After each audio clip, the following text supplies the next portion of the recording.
Hi folks, this is Tim Garman for SIT on NZDP101, and this will be the first part of an introduction to Adobe Camera Raw. Now you should have Adobe Camera Raw as part of your Photoshop software, and it's built in, so it creates quite a nice workflow remaining in the one program. Now photographers these days prefer to shoot in RAW format, and the reason for that is that the RAW format captures a wider dynamic range, which means basically you're capturing more data, and of course the more data that you capture, the more control it gives you over your images, and that's over and above the standard JPEG format. So I would recommend shooting in RAW. It will create larger files, but obviously there's more data there which we can use. Now, looking at the screen, we've got Photoshop open at the moment, and we then want to open an image. So there's a number of ways we can open an image. I can just shoot off the screen and drag an image in and drop it into the frame. And here we've got the calibration image that I'm going to use just to demonstrate a few things. While we've got this image open, I should point out, as I did in the introduction to Photoshop, my previous video, that we should be able to see to the left a difference between 0% and 5% at the larger end of that grayscale chart, and at the other end a difference between 95% and 100. Now it's only going to be very subtle, but if you can see that difference, then we're going to be looking at pretty much the same thing. Also, just looking at the skin tones here on this lady on the right, that those skin tones look reasonably natural. Now I know that people from different parts of the world have different skin tones and colours, but as long as that doesn't look too odd or odd at all, then we know that we're looking at the right sort of thing. The other thing to say is when we talk about calibrating our screen, just to make sure that you're not sitting in any very strong light that's shining on your screen, because that's going to start to destroy your image as you look at it. Because you want to be able to make some judgments on the images that you look at in terms of color and exposure. So also, if you're on a laptop, let's make sure that the screen is not tilted, that it's upright, and that you're looking at it in that upright position each time, because that tilt on the screen will affect how the colours look. Now let's just close this down, because there are a couple of other ways we can open up an image. One is the very obvious way of going to File and Open and then browsing for our image, but I'm going to open this as a smart object. So I'm going to choose Open as a Smart Object from the File menu in Photoshop, just browse for my image and click Open. And that's pretty large on the screen, so I might just use the keyboard shortcut Command minus on a Mac, which would be Control minus on a PC, just to bring that down a bit. You can go up and down with the plus and minus keys that way. So what has this done? This has opened this as a smart object. So a smart object is embedding the raw image into the Photoshop document. And that's going to just start us on the path to non-destructive editing, because we want the ability to hop between Photoshop and Camera Raw so that we can make our edits in Camera Raw, see them appear in Photoshop, but then hop back into Camera Raw and re-edit or adjust if we need to. And so nothing is destroyed, nothing is set in stone. It's completely flexible in the way that we edit our images. Let's go ahead and open this in Adobe Camera Raw. So I'm going to go up to the Filter menu and select Camera Raw Filter. You'll notice you get the keyboard shortcuts there, and that's displaying the Mac keyboard shortcuts. Shift Command A on a PC, Shift Control A. So if we select that, we get the image in Adobe Camera Raw. And you see the Camera Raw screen sits over the top of the Photoshop window. So there we see the same image. I can use the same keyboard shortcuts to reduce that down. So on a Mac, Command minus, and just while we're on the magnification, over on the right you'll see we have some tools, and I've got the magnifying glass tool, or the zoom tool I should call it rather than describing it. The zoom tool selected at the moment, and if I click and drag, that does the same thing as plus and minus. It enlarges or reduces. We can also use the space bar. If I hold the space bar down, I get the hand tool, which enables me to navigate around the screen in that way. And you'll notice what's happening over here when I hit the space bar over on the right. It is toggling between the two. Now, if you want to permanently select the hand tool, we can select H on the keyboard, and you see now we have the hand tool permanently selected.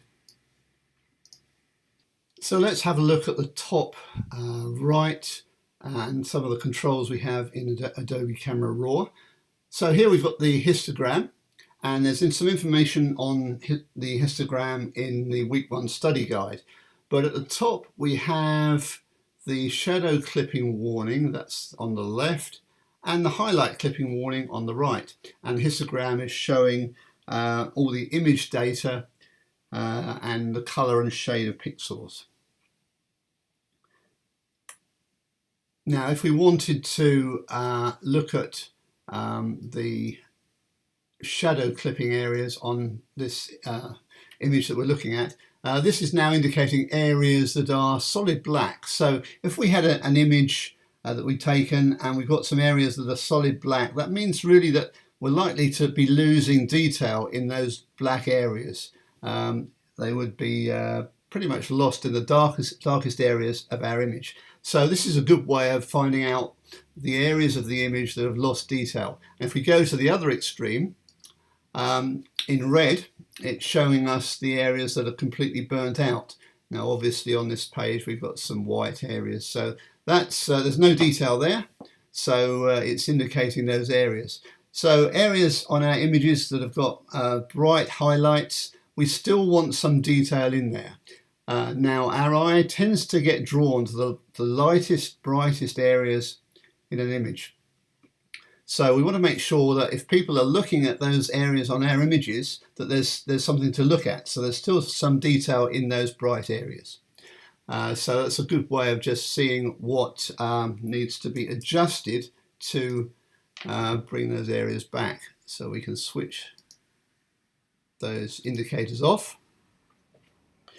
Now obviously black and white photographs will perhaps have a little less detail in the highlighted areas and the dark areas, and also that will rather depend on what kind of adjustments you're making to the image as well. Now looking down, let me just close that to begin with. We've got a series of tabs here, starting with the basic tab, but before we get there, we've got an auto button, which is basically going to give us some auto presets for adjustments on our image. So just allowing Photoshop to do the work for us. Now I wouldn't recommend that because we want to have control over this rather than letting the software do it for us. But we also have a black and white button which we can press, and straight away the image is converted to a black and white image. Now I'm going to undo that because we also, if we look at profile, we have a monochrome option which also converts our image to black and white. But here we can skip between the two.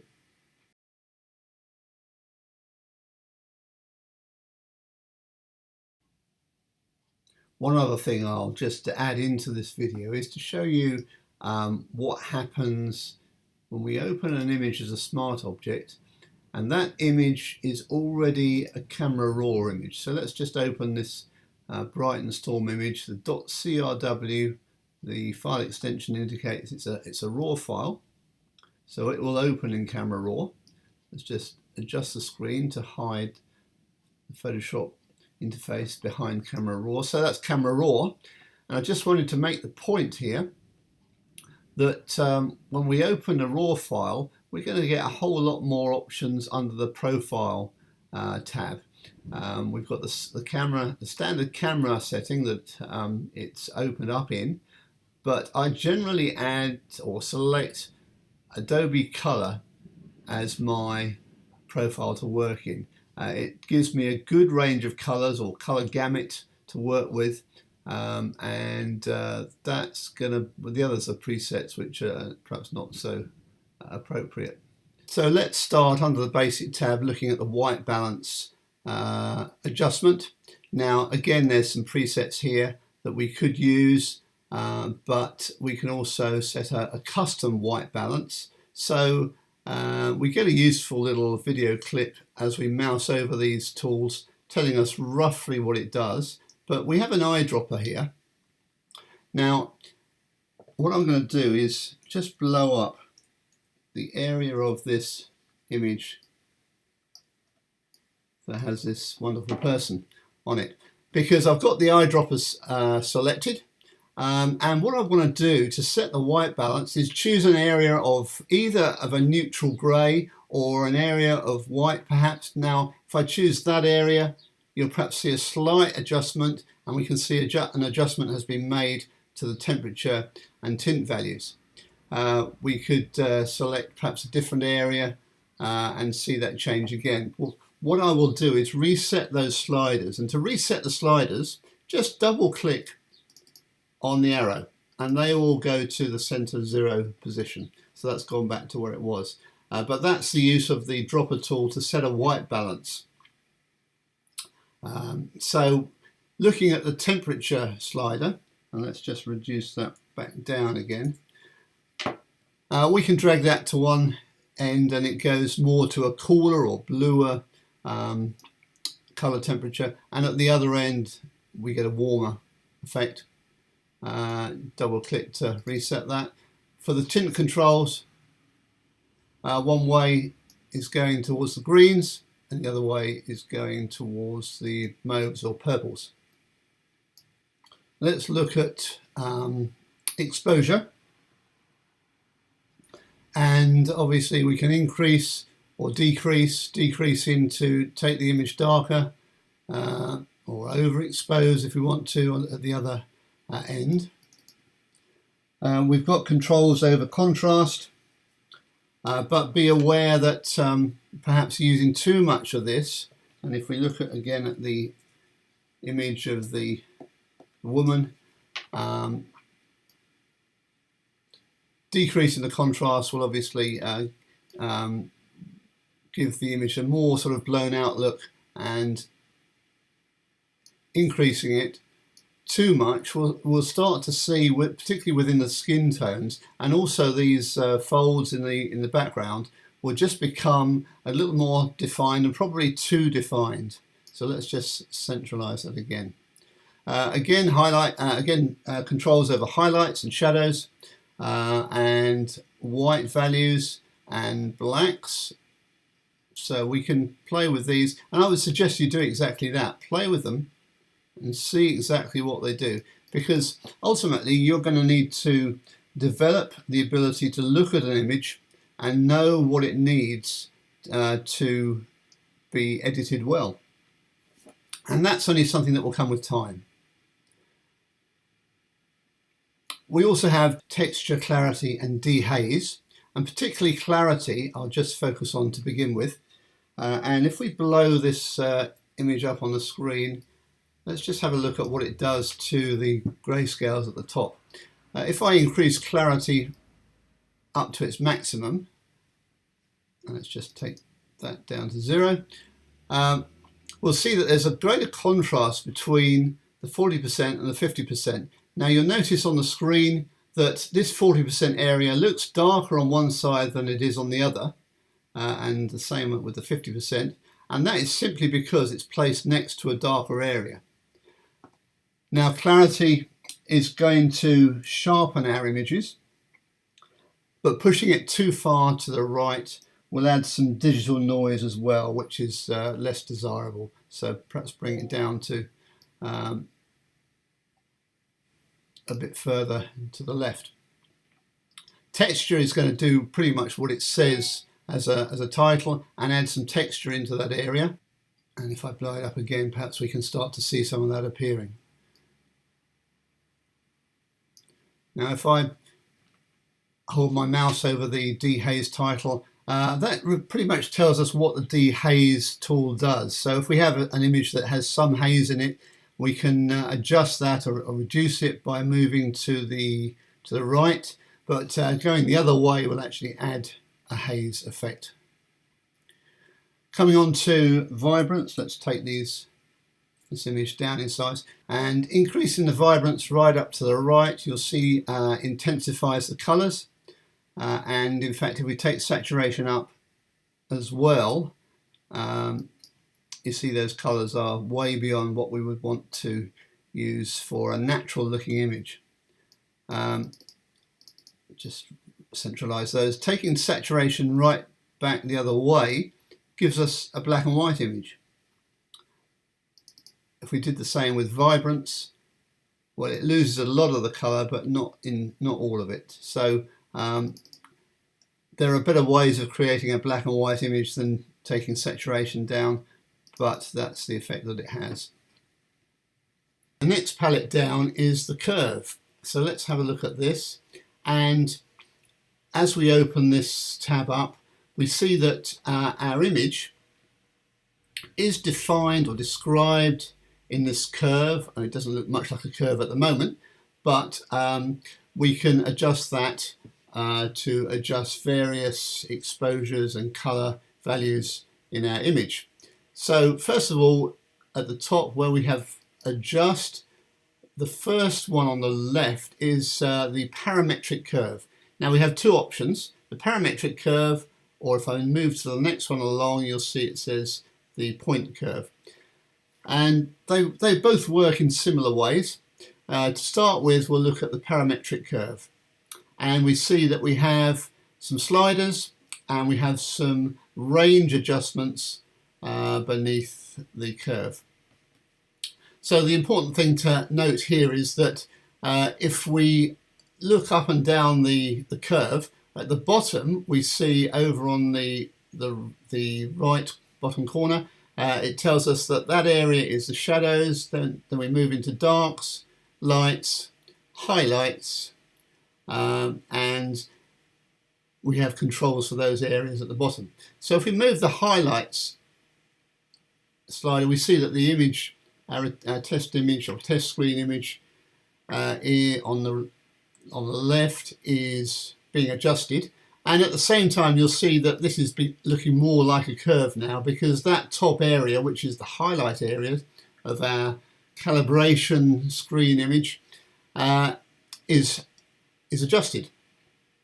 Now once we have a value in there, we can then apply these range values to fine-tune that part of the curve, and you'll see that that is adjusting the curve. So we can do that for each of those sliders. So if we double click to reset that to the middle, which incidentally we can do with these range settings as well, if we adjust the shadows to make the image darker, or the darkest areas in the image darker, you'll see that that's indicated on the curve, and we can further adjust that should we want to.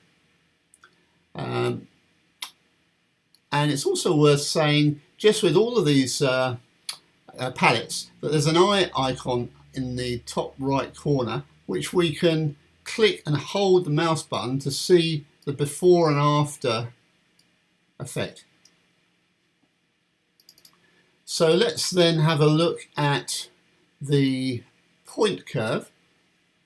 So we go to the next one along, and it's also worth saying that whilst we're on the parametric curve, we've got a parametric curve targeted adjustment tool. Now I'll come to those in a minute, but that changes to the point version of that tool as we move along the line. So here we're on the point curve now, and this is similar to the parametric curve, except that we can actually add points to our curve, and we can then customize exactly how our curve looks. So it becomes a much more accurate way of working. Now, if you're not looking for such an accurate approach to the image that you're editing, then perhaps the parametric one is the one to go for. So we can add up to, I think, 16 points on this curve. If we want to remove a point, we can just drag it away, or we could double click it and they disappear as well. It's also worth pointing out that we have some custom settings. So if we chose a medium contrast, it adds the points for us, and our image is affected accordingly. And of course we could adjust each of those points to get even further fine-tuning if we needed to. Then we can move along and do the same thing for colours. So with the reds, we can add some points and start to add more red into our image, or less red and more green. And that works for each of those colours.